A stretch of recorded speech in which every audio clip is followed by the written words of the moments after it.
என் பெற்றோர் என்னை விட மறுத்த போது நீங்க தான் என்ன ஊழியத்துக்கு கூப்பிட்டீங்க. நான் போய் ஒப்பு கொடுத்த போது நீங்க என்ன அழைத்தவர் உண்மையுள்ளவர் சொல்லி அழைச்சிங்க இல்லையா? என்ன நீங்க நடத்துங்க, அவ்வளவுதான். என் பணம் தேவை, என் பொருள் தேவை, என் பிள்ளைகளோட தேவை எல்லாம் நீங்க தான் எனக்கு தரணும். போராடுற என்னுடைய சமூகத்துல போராடி போராடுவதனால முடிப்பாளர். இப்பவும் எனக்கு நான் நுள்ளி பார்க்கிற கனவுதான் நினைவா கனவா எனக்கு தெரியல. ஏன்னா அவ்வளவு பிரயாசம். நம்ம உயர்ந்து வரலாம் என்ற காலகட்டத்தில் கூட நிறைய அடி வாங்கணும்.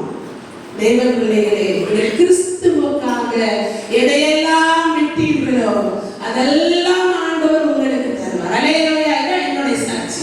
நீங்க விட்டுட்டீங்கன்னா ஆண்டவருக்காக தானே விட்டீங்க. சொல்றேன், உங்களுக்காக தான் அந்த ஓட்டம், உங்களுக்காக தான் இந்த கஷ்டம். ஆண்டவர் எல்லாவற்றையும் எனக்கு திருப்பி தருவார். அல்லேலூயா.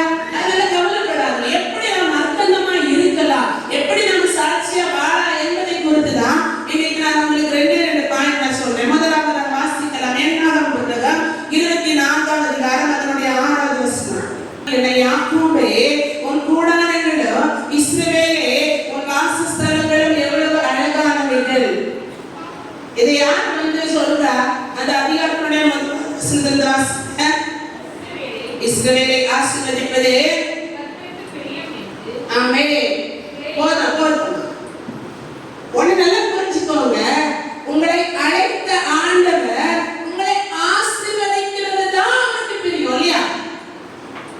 வேதம் சொல்றது எல்லாரும் கெட்டு போக கூடாது, எல்லாரும் எல்லாம் அடையணும், நித்திய ஜீவனை அடைய வருகிறார் என்று சிலர் அமரிக்கிறார் என்று சிலர் எண்ணுகிறபடி அவர் நம்முடைய வாக்கு தத்தத்தை கொடுத்து தாமதமா என்ன உங்க இயேசு வருவார் சொல்றீங்களே, 2000 வருஷத்துக்கு முன்னாடியே வருவார் சொன்னாங்க. 2000 போச்சு, 2020 ஆச்சு, 26 ஆச்சு, ஏன் அவங்க வரல ஆண்டவர்?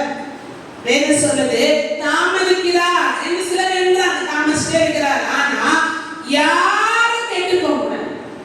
யாருடைய வாஞ்ச? ஆண்டவருடைய வாஞ்ச.